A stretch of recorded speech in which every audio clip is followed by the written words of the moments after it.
tukola kyonna ekisoboka nga tuleeta obubaka obw'enjawulo. Omulundi guno tufunye omukisa okubeera ku concert eno, tukitwala nga kyakwenyumirizaamu kubanga omwaka mulamba nga toperforminga kiba kyanjawulo. Kati bw'ofuna operformingira oba olina kukikuba okitte waka yenna gw'obadde olina mu mwaka olina mujjira yawo. Balunywa ne Emma ng'abategesi bakoze bulungi ne baleeta ffe abaliko ate ne baleeta labana. So gwe kino kalino kaliwa. Okay. So tulina bingi. Covid atuwuubye omwaka mulamba, tetulina buddukiro, tetulina we tusobola kwennyonnyolerako. So bwe tufuna omusanga guno tuba tuteekeddwa kukola kyonna okulaba nga tukavalinga byonna bimusubiddwa mu kiseera kino ekya Covid. Ffe nga Bizonto tetulina kye tuyinza kubagamba kirala okujjako okubagamba nti ofuna omukisa ofuneyo ka data oba twala obudde teekako Spark TV, teekako BBS Telefina, teekako TV endala nga bazibagambye ku lunaku olwokutaano. Byonna by'osuubira ne by'otasuubira ogenda kubiraba. Ffe Bizonto kyekyo kyokka kye tuyinza okugamba. Bizonto, are you okay? We are okay. Jangu eno mwana wa tata. Jangu eno Sabazonta bagamba. Tulina konsati ya kulwa kutano. Buli kimu kijja bambi. Sabazonta bagamba. Tuyinza okwekanga nga nze Sabazonto tuteeka lidi abambi. So owaka mungi mulinde bulinzi mpaani sebo agenda kuzaala amanyi mpanya abantu abakulu ekitiibwa mukulu wange kasooke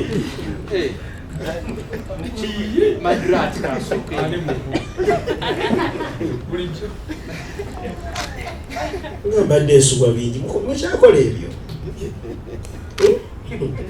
bakadde baffe omanyi katowe tuba twebuuza n'ebizonto ensanga kezika omukyali wange storage obalunya okulamusizza tugenda bizonto bagamba bakadde baffe ekitiibwa kya Mukama. Bakadde baffe upcoming comedians tugenda banabo tuli basanyufu nnyo bannaye balunywa duo wamanyi kati baba promoters bakola duo Walodi we bade wa bitexi ne bajyo yene itamu. Atero diwo yoje bade se ya Emma ne balunywa n'abasajja badede. Kyo tuyitwa creativity. Awe bachokera. Toyanze gobanga mu kutugase wa mu bannaye tukoleshe era tusubiza ensi. Kindi ekintu kigenda kuba massive nnyo. Ate ekirungi tekiri politics. Tekera tekiri politics.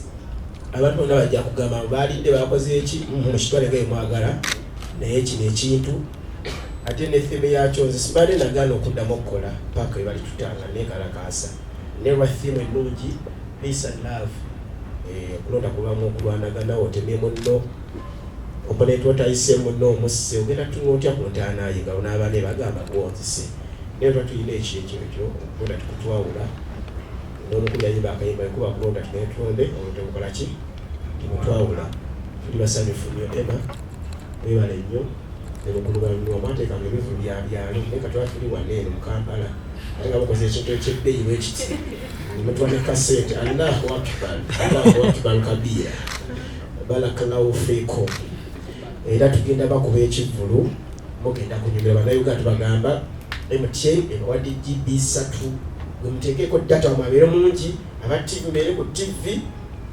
twetumoche tunacha bakola ate muli baana banyaffe katubasabule kabulengana kanzilize nedda simuto wange mukwatanga kalira kwa watalisi watali ayinza obutalya mukulu wange nyakuleeta batosobola yimuka lumu olinga njovu maite kiba kirungi tuma bagagga ate kati mwami Kitenda ne mwami JP atandika otuweereza ate nga bakama baffe wano ate abaana we bali Of course sina bingi byakwogera nange ekisinga obukulu Bannayuganda tukimanyi mbadde mutusubwa abamu bamanyi oba tuli kuki naye Katonda wa buyinza Emma ne Balunywa kwegaba atulaze omutima ng'aba artists nti batufaako si kutufaako mu biseera biri nga tusobola okukola nene mu kaseera kano nga tukyali mu covid kubanga ekyamazima tetumanyi covid anaggwa ddi industry bagite so Bannayuganda tata mugenda kumufuna okuva mu MTN mubitegedde moviti kweri ate mumanyi ezo company z'amaanyi bwe zibeera buli kimu kibeera ky'amaanyi naffe musuubire ebirungi ku Lwokutaano luno abatasobola kutulabira ku TV ekyobumanyi ojja kutulabira ku simu yo so musuubire ekintu ekirungi kuba wakatulina muyitirivu nnyo ate tugenda kunyumirwa neyanziza neyanzeeye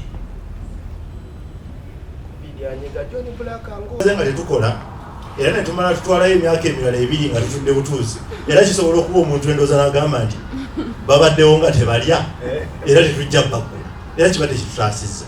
Ekyokubiri show engeri gyeri nti ya peace and love nkakasa nti Balunywa bwe yatuukirira nze ne bazonta abalala bwe yatuukirira ne bano ne Balidia ne Bamaliaki nti yasooka nga kujja kupolota nawe ogamba nti ndaba twandikoze kino bwe kiti n'okikkiriza oba oli awo bwe tunaasirika obusirisi ng'ensi tugiraba nti eyinza okutaaguka olwo lwe tunaakola ng'etaaguse era si twetaaga action okulaba nti tweterereza embeera mwe tunaakolera nga batutadde oba batuta oba tebatuta tutunule butunuzi tulinde naye nga tusirise busirisi.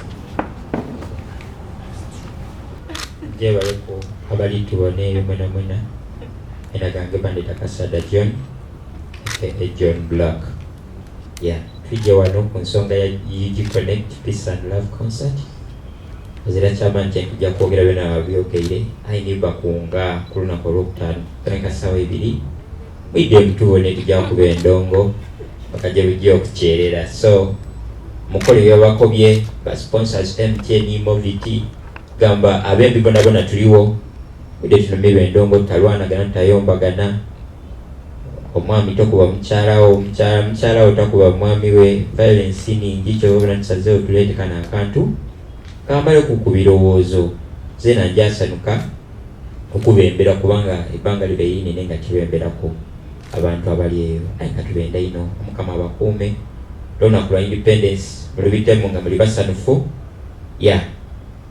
benda ino basi ennaku zino she is capacious abawanukalira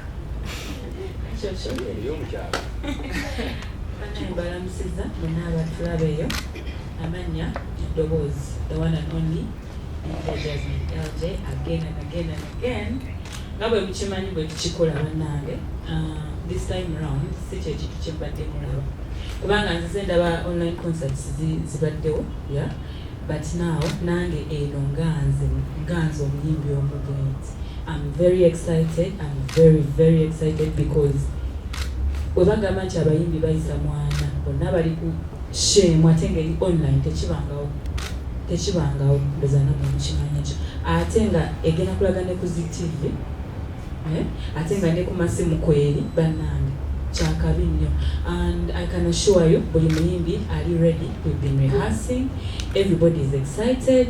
So goina kutuula butuuzi wooli noteekako datawo wa MTN n'olinda show kuba nateekako Spark TV, BBS, STV n'abalala. Kyenyinza obagamba kiri nti kibadde tubadde bakwogerako nti naffe ng'abayimbi ku Facebook pages zaffe abamu tujja ba live. John Black simanyi naye wo yaleka jaba live nange abayimbi bangi bannange. I've seen so many artists are rehearsing buli omu kuva kuba abayimbi bekutasera kula online ba Mathias Walukaga, I saw Papa Message Semakula, I've seen nalabe kaziwe kapo so what is more exciting than that? No shigata mu ba comedians baffe bana abakabi kagenda bakasavu kanyama no gatamu faabe no, you will see Jasmine, you will see John Black, or Jakulaba Faithful Maker, B2C, Eddie Kenzo, Cinderella Sanyu, Bonna, everybody's on the show. Wabula chenjagano kukutiza chiranti eno show teri political. Awe bachogedde banange. We are preaching peace and love. Nti obudde buliwe butuuka obw'okulonda ngaffe abayimbi bannaye bwe twegasse bwe tuti naffe abantu mwenna twegatte tulonde mu mirembe tekiriko nti ono asupporting eno oba agweno ffenna tuzze wamu kulaga nti osobola owagira kyowagira naye bw'otuuka okulonda kikola emirembe. That's all. Mpozi nebaza ba sponsors baffe abalungi mwebale tukwatirako Mr. Emma, Mr. Balunywa banaye n'abamitiza in person for the first time muli bantu b'amaanyi nnyo mweyongere kino kyemukola ky'amaanyi ekyogatta abayimbi Mukama abongere emikisa. Nze nga sinabagenda mu maaso nyimiridde kuba namanyire ebyokuyimirira ndi stand up comedian nsonga lwaki ebyokusobola byannema ate nefiika tekowa bwe yimirira si ya kiko so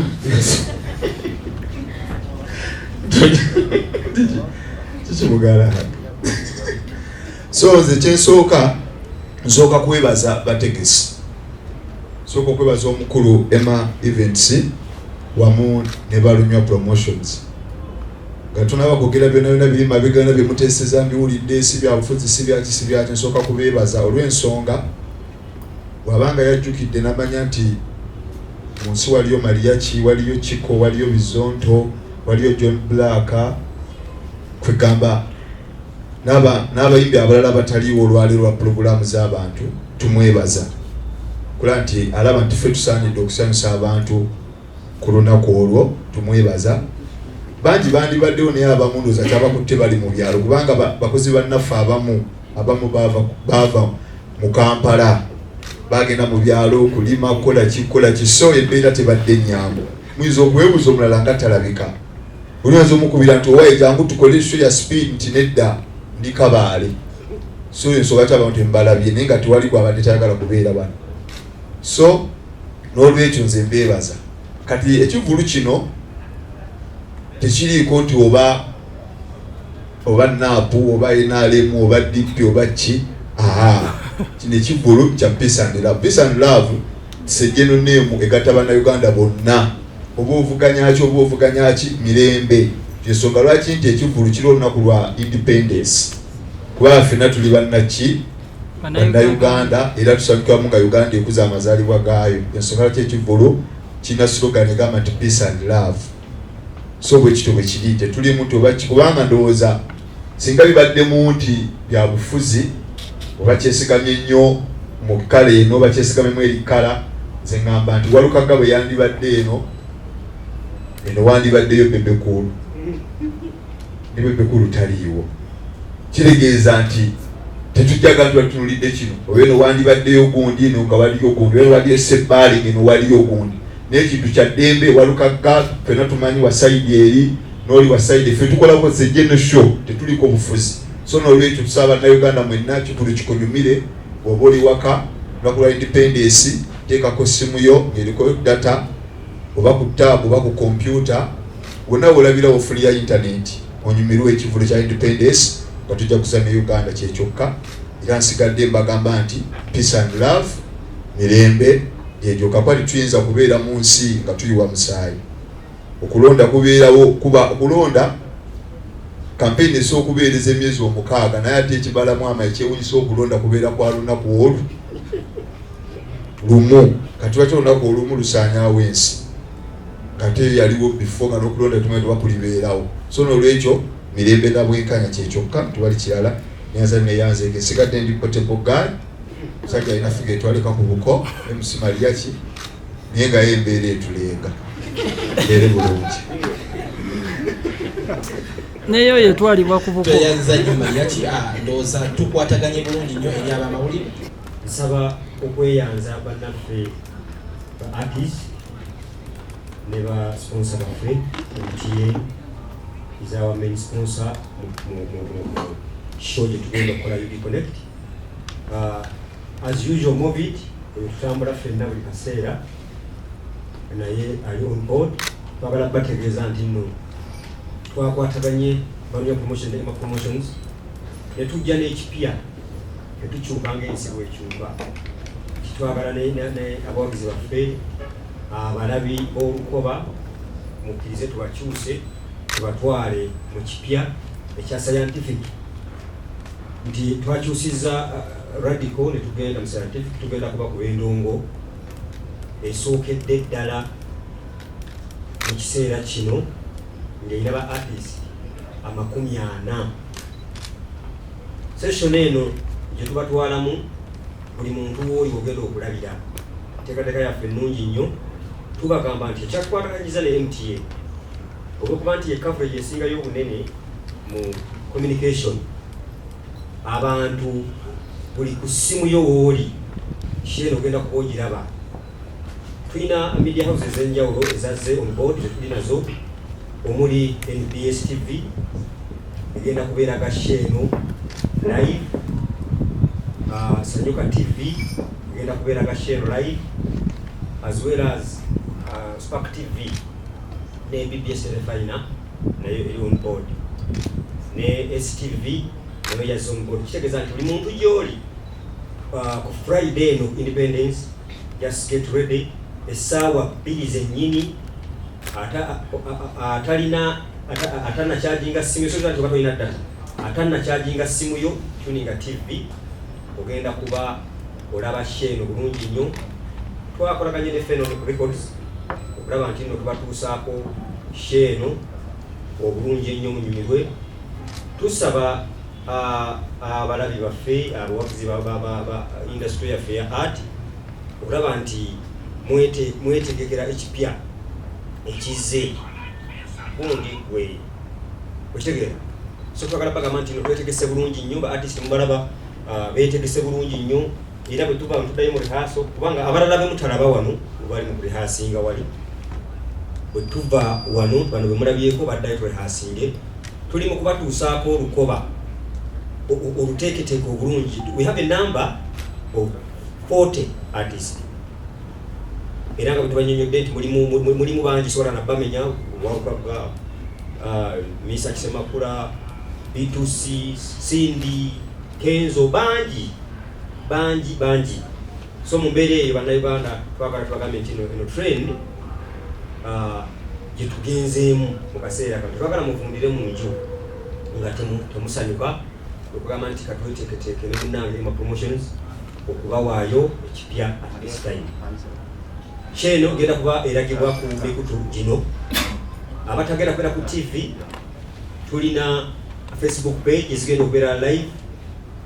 Omukutu ogukulembedde ogwa MTN connectinga MTN Facebook page ogenda kutereevu ku show as well as UK Connect omukutu nagwo ogenda kuba kulaga sheno ne platform za movie zonna zigenda kubanga kweri.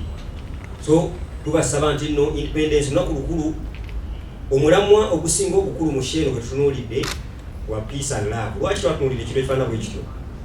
Ekiseera kitugenda mu kizibu, abantu batandise okwetema, batandise okukubagana emmumi olw'ebyobufuzi. Ffe tetuli political, tugezaako okubagamba nedda ffenna twetaaga, buli mu yeetaaga munne, temuyumbagana lwa byabufuzi, tutambule, tunyumirwe, tugende mu maaso. So the concept is peace and love.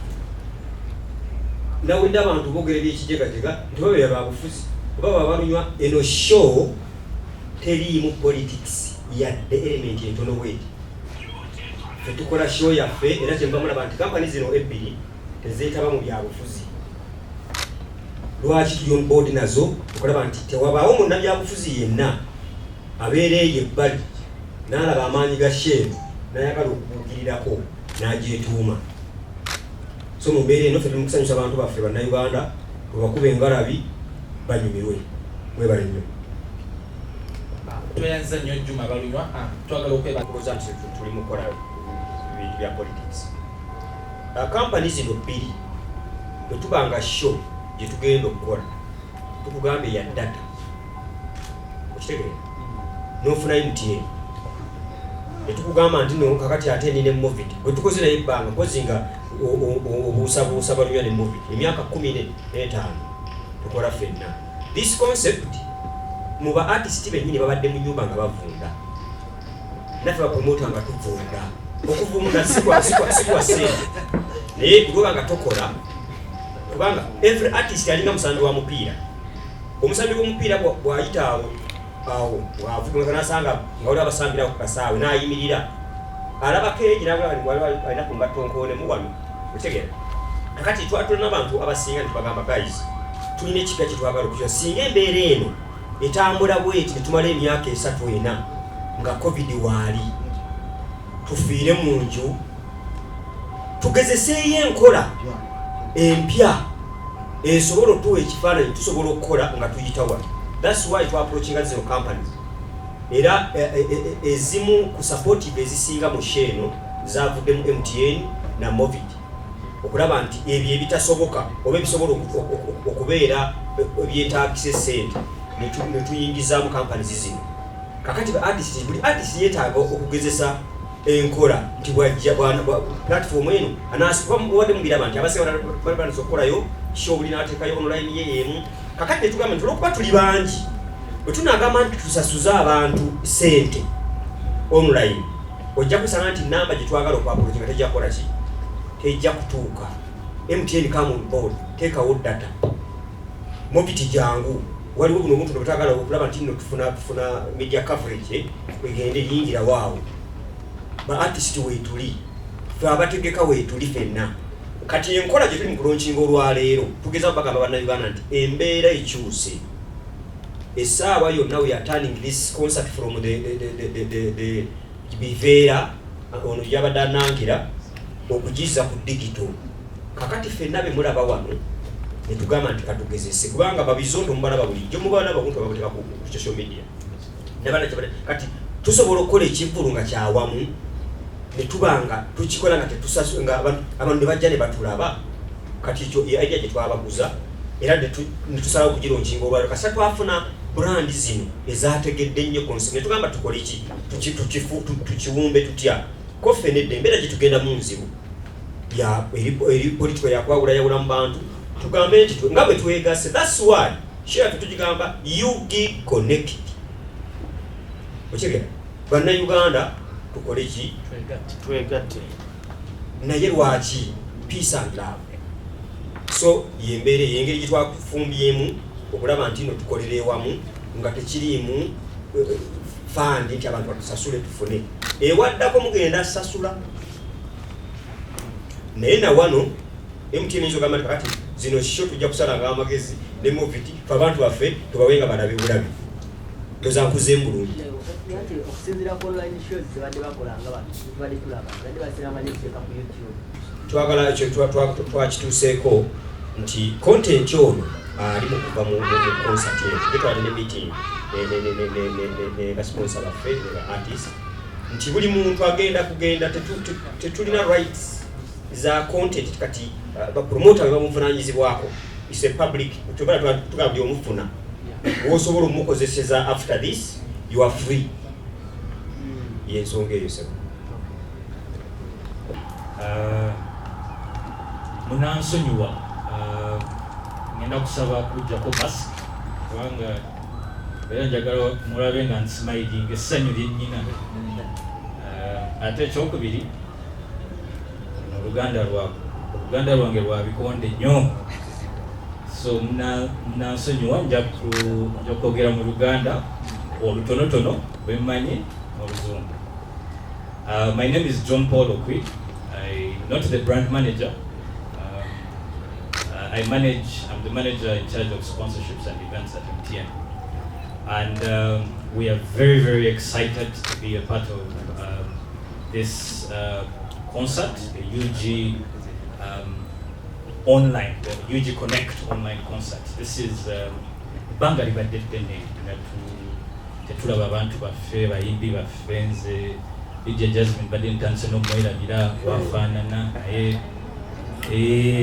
kyovolaba twasazeewo nga MTN okujjumbira concert eno era mukulu balunywa ne Emma we batukubira we immediately jumped on board and we said being the biggest brand in the land in telecom and having supported artists not just music, but comedians. Our singer, when we have supported, we have worked together in one way or the other over the last 22 years. We could not leave this opportunity, so we came on board to support our artists and our comedians and be a part of this fantastic execution. Naye ne bakasitoma baffe tetubeerabidde. We understand that the times are hard.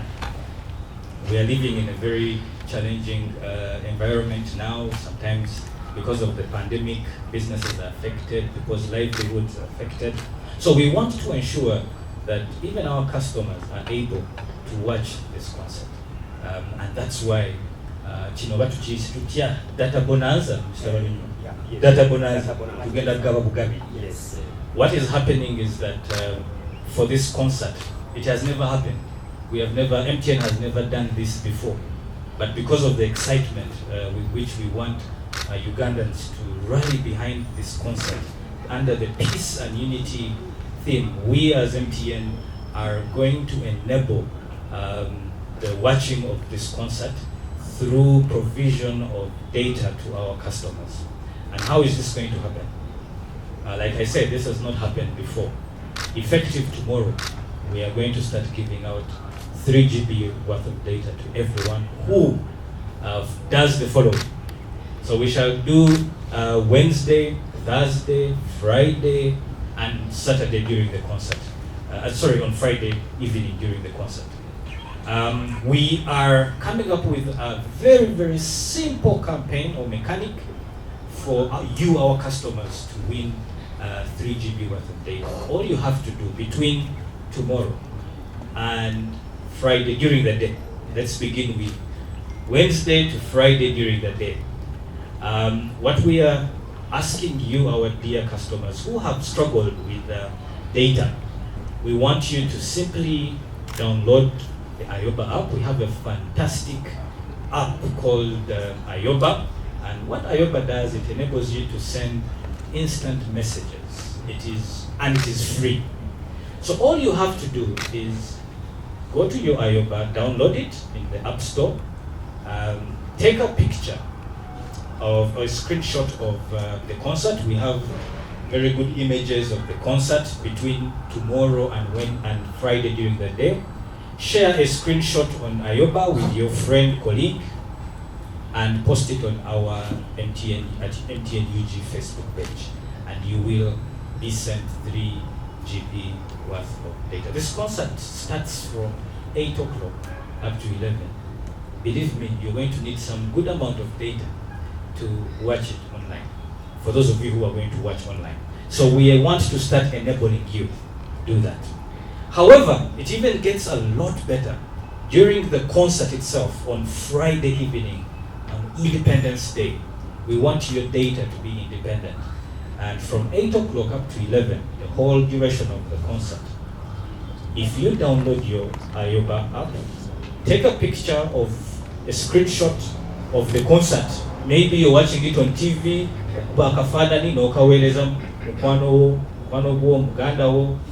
and you send that on the Ayoba, and you take a screenshot of that conversation and post it on the MTN UG Facebook page. We will reward you who has sent, and the person you sent to, as long as they respond. So for example, if I'm watching and I send my brother Chitenda, I say Chitenda, you want on Niwaka, Ndava UG concert. I take a screenshot, Chitenda Najidam, Nagamba, hey, Aladi Nange Wendi. If you respond, we shall send data 3 GB to myself and to Chitenda.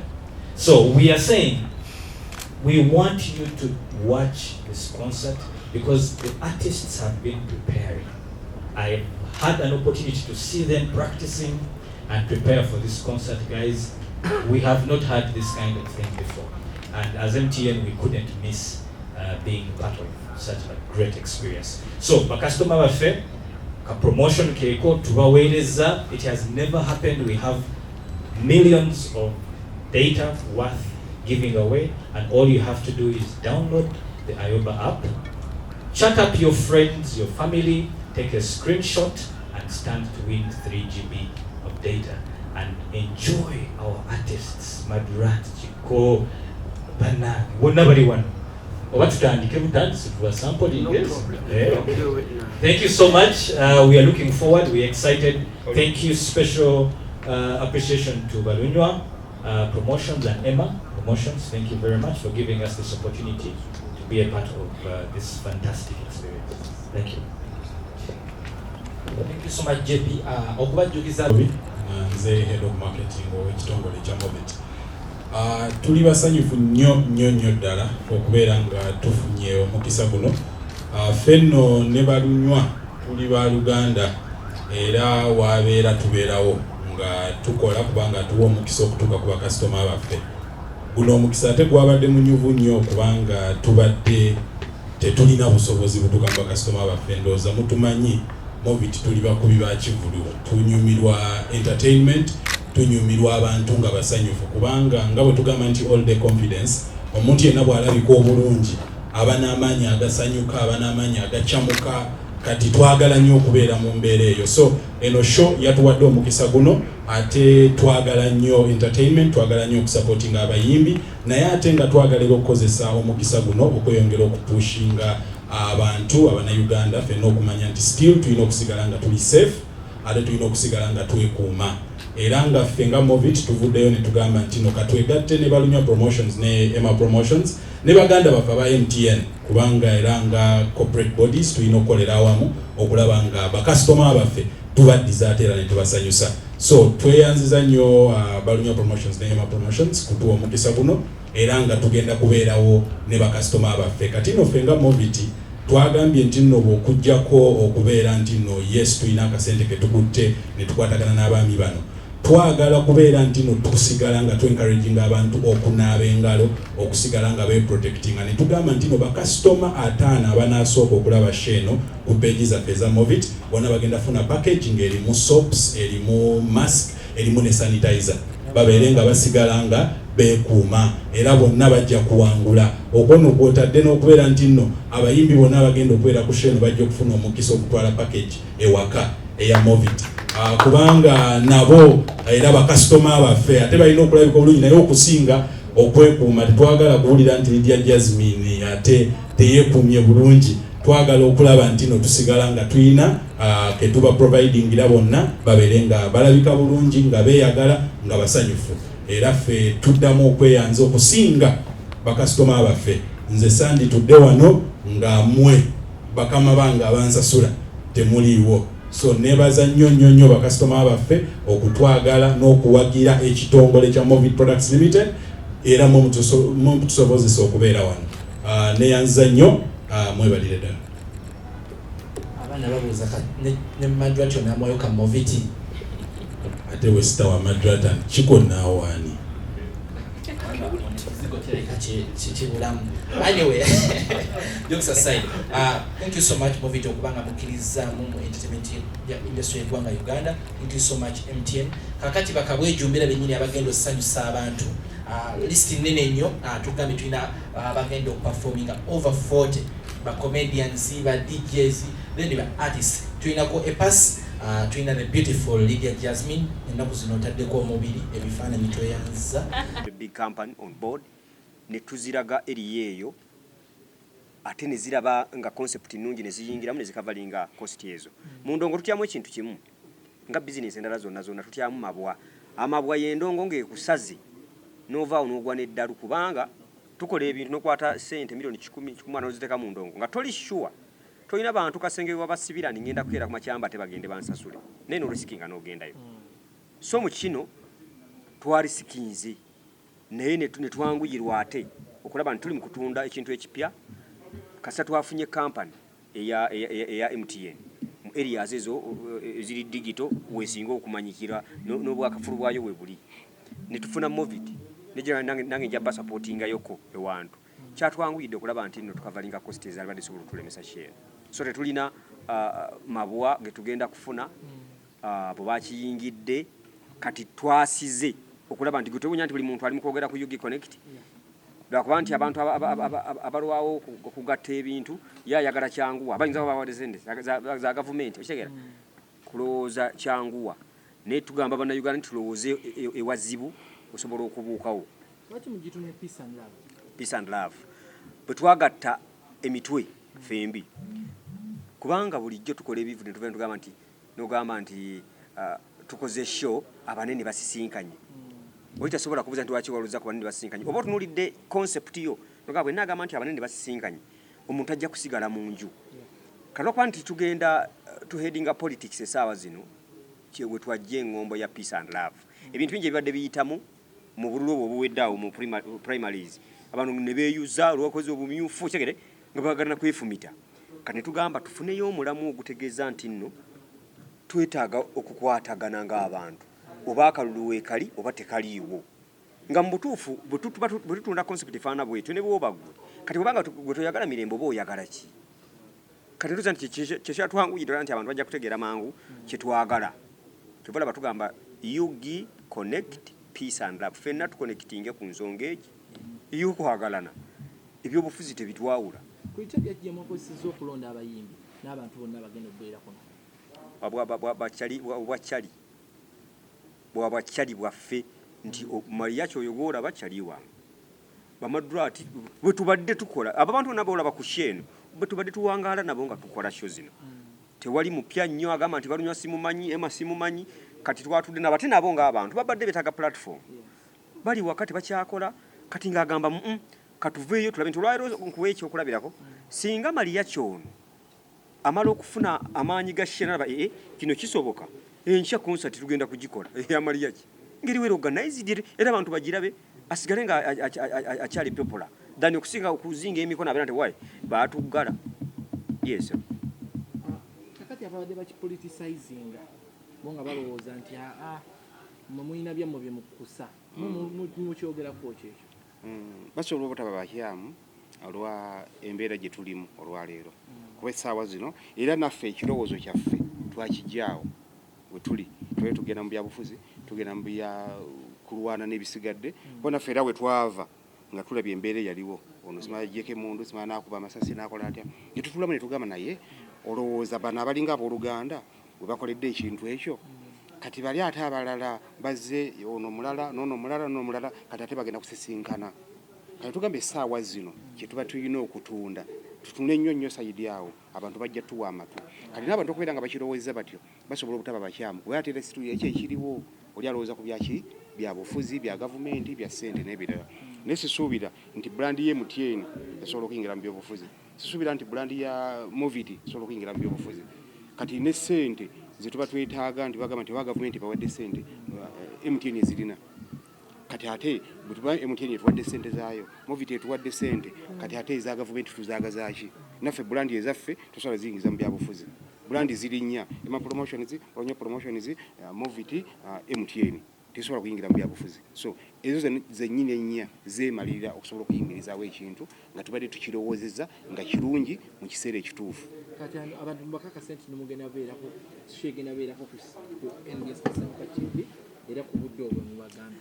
Njagala kutegeeza bannayuganda abatulaba ndi wano nga mbagamba nti sho gye twogerako tuddidde ekikuseso kimanyi ono Keizi gwe mumanyi bulijjo ku sho ya Anikati wennyini we twagenze ssaawa ezo bbiri egenda kuba eraga butereevu sho yaffe nga bweri mu kutambula eno gye tuli mu kukolera STV kyekimu so bwe tumala bannayuganda emikutu abagenda abatali ku TV ku mikutu genda butereevu ku mukutu gwa MTN Facebook page sho genda kugisangayo omukutu gwaffe ogwa Yugi Connect gugenda kuba gulaga sheeyo bulungi nnyo Moviti product ku page yaabwe shegenda kubeera ne ba artist bonna boolaba wano show eyo bagenda kuba bagisharinga nga jeri njagala bakakasa nti MTN yataddewo data mujitirivu gwebeera ku show laba boolaba waliwo promotion bagiyita Ayoba application eyo mwe bagenda okuyita okuwa abantu data so twagala bategeeza bannayuganda nti show twagipreparinze bulungi bannanga abasajja bali mu kukola rehearsal mugenda kunyumirwa.